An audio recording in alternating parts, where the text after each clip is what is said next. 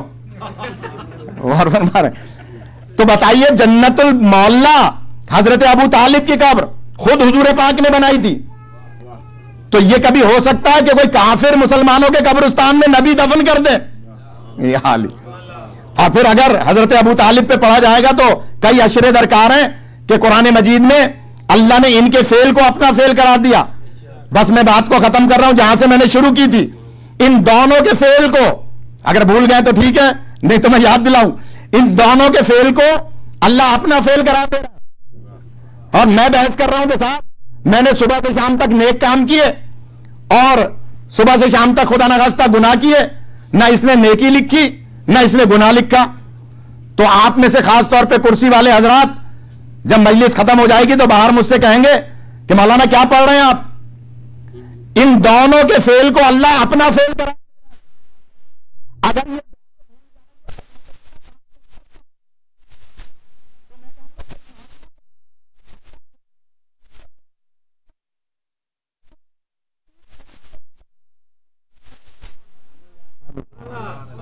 آپ اللہم صلی علی محمد وآل محمد، یہ قرآنی دلیل ہے سورہ یاسین سے، ابھی میرے بھائی نے پڑھی سورہ یاسین سے کہ جناب اللہ فرما رہا ہے ہم لکھتے ہیں وَنَكْتُبُ مَا قَدَّمُوا وَآثَارَهُمْ، ہم تمہارے اعمال کو بھی لکھتے ہیں آثار کو بھی لکھتے ہیں۔ لکھتے تو فرشتے، اللہ کہہ رہا ہے میں لکھتا ہوں۔ اس کا مطلب کیا ہوا کہ فرشتوں کے لکھنے کو اللہ اپنا لکھنا کہہ رہا ہے۔ تو ایک قرآن سے دلیل مل گئی کہ جس کسی کے فعل کو اللہ اپنا فعل قرار دے وہ اللہ کے نزدیک معصوم ہوا کرتا ہے۔ تو اب سورہ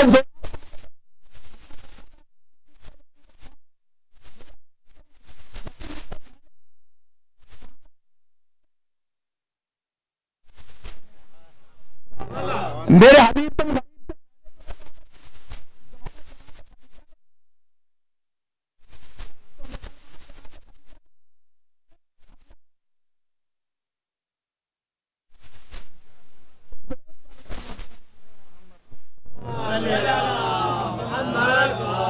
تو جناب ابو طالب بھی جنت المعلا میں، جناب خدیجہ بھی جنت المعلا میں، اور یقیناً آج ہم یاد کر رہے ہیں ان مزارات مقدسہ کو کہ جن کو مسمار کیا گیا، شہید کیا گیا، اور یقیناً منصور صاحب کے اصالہ صاحب کی مجلس بھی شامل ہے۔ جو رونے آئے ہیں 2 یا 4 جملے اگر میں پہنچا سکا۔ عزادارو، حضرت زہرا کا وقت آخر نزدیک آیا۔ ایک عجیب روایت کتاب سراج غم میں نے پڑھی، میری مائیں بہنیں مجلس سن رہی ہیں، اور جب کبھی مجلس میں گریہ بلند ہوا کرے تو اپنے دل کی دعا مانگا کریں، دعا قبول ہوتی ہے اس وقت جب 2 آنسو نکل آئیں۔ خدا مرنے والے کے درجات کو بلند فرمائے، اور ہمارے شب جمعہ ہے، ہم تمام کے مرحومین کی خدا مغفرت فرمائے۔ عزادارو، جب جناب فضہ کنیز بن کے آئی تھی حضرت زہرا کے دروازے پر، تو بی بی نے ایک جملہ فرمایا تھا کہ فضہ میری کوئی بہن نہیں ہے، میں تمہیں اپنی بہن بناتی ہوں، میں تمہیں اپنی بہن قرار دیتی ہوں۔ اور دیکھو جب میں نے تمہیں بہن بنا لیا، فضہ قدموں پہ گر گئیں، آقا زادی میں تو آپ کی کنیز بن کر آئی ہوں، آپ کی بہن کون بن سکتی ہے؟ آپ سیدۃ النساء العالمین ہیں۔ بی بی فرماتی ہیں فضہ آج مجھ سے وعدہ کرو، ایک دن گھر کا کام تم کرو گی، ایک دن گھر کا کام میں کروں گی، اس لیے کہ میں نے تمہیں اپنا بہن بنایا ہے، میں تمہیں کنیز نہیں بنا رہی۔ تو جناب فضہ ہاتھ جوڑ کے عرض کرتی ہیں آقا زادی گھر کا کام ہی کتنا ہوگا، میرے لیے سعادت ہے۔ بی بی فرماتی ہے نہیں، میں صاحب عصمت بی بی ہوں، میں عادلہ بیوی ہوں، میں ایک دن میں کروں گی گھر کا کام۔ سنیے گا عزیزدارو، میں جہاں لے جانا چاہتا ہوں، میں نے اسی لیے فضائل کم کیے کہ میں مصائب زیادہ پڑھنا چاہتا ہوں جو رونے آئے ہیں۔ شب جمعہ ہے اور یہ شب 8 شوال کے حوالے سے ہے۔ عزیزدارو، جناب زہرا نے اپنے حصے کا کام مکمل کیا اور کام مکمل کر کے رات کو عبادت میں بسر کی۔ تھوڑی دیر کے لیے بی بی کی آنکھ لگی، بی بی پھر اٹھی اور اٹھنے کے بعد پھر فجر کی عبادات میں مشغول ہوئیں، اور جب فجر کی عبادات سے فارغ ہو گئیں تو اس کے بعد بی بی آمادہ ہوئیں گھر کا کام کرنے کے لیے۔ سنیے گا جو رونے آئے ہیں عزیزدارو، جب بی بی آمادہ ہوئیں تو ایک مرتبہ جناب فضہ کی نگاہ پڑی، دل میں سوچا یہ بی بی بھولنے والی نہیں ہے، کل بی بی نے گھر کا کام کیا تھا، رات پوری عبادت میں بسر کی ہے، آج تو میری باری ہے، آج تو مجھے گھر کا کام کرنا ہے۔ عزیزدارو، یہ سن کر کہ جناب زہرا آگے بڑھ رہی ہیں، آواز کی آہٹ سے جناب فضہ تیزی کے ساتھ دوڑی اور کہا آقا زادی آپ نے وعدہ کیا تھا۔ فرماتی ہیں ہاں فضہ، میں نے ابھی گھر کا کام شروع نہیں کیا وعدے کے مطابق، میں تم سے اجازت مانگنا چاہتی ہوں، آج مجھے اجازت دے دو کہ میں آج اپنے حسنین کو خود روٹی پکا کر کھلاؤں، آج میں اپنے شوہر کی خدمت کروں۔ عزیزدارو، یہ سننا تھا کہ جناب فضہ عرض کرتی ہے بی بی آج کون سی خاص بات ہے، آپ نے کل بھی گھر کا کام کیا تھا تو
الا لعنت اللہ قوم الظالمین انا للہ و انا الیہ راجعون۔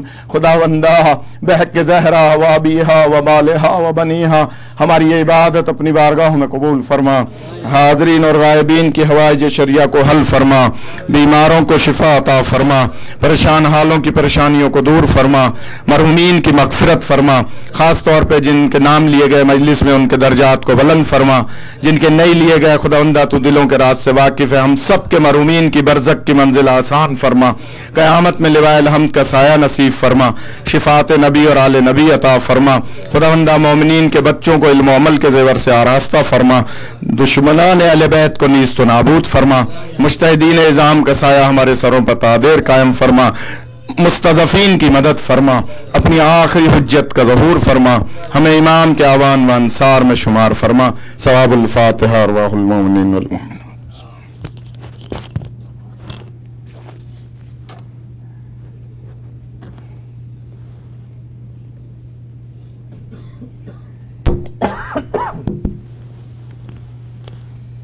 اللهم صل على محمد وآل محمد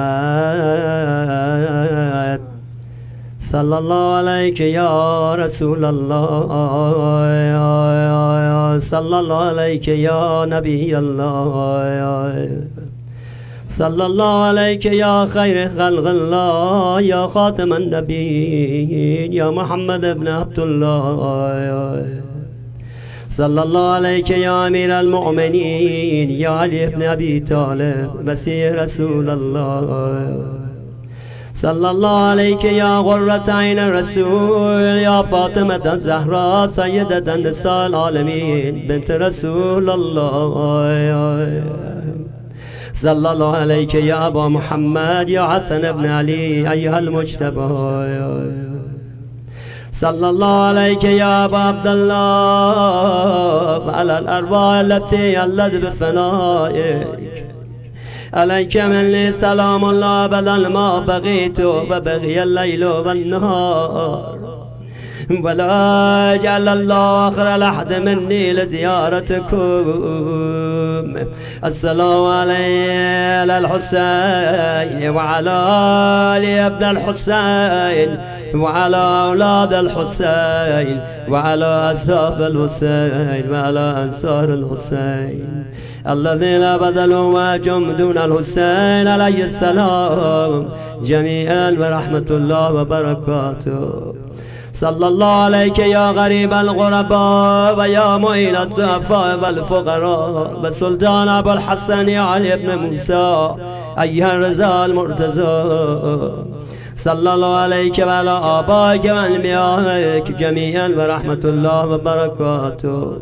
صلى الله عليك يا مولاي يا بغية الله وحجة الله أجل الله تعالى فرجك فسحل الله لنا مخرجك وزهورك وجعل الله لنا الخير أعوانك وأنصارك والمستشهدين بين يديك صلى الله عليكم يا أهل بيت النبوة وجميعا ورحمة الله وبركاته اللهم العن أول ظالم ظلم حق محمد وآل محمد اللهم العن أول ظالم ظلم حق محمد وآل محمد وآخر تابع له على ذلك اللهم العن الإصابة التي جاهدت الحسين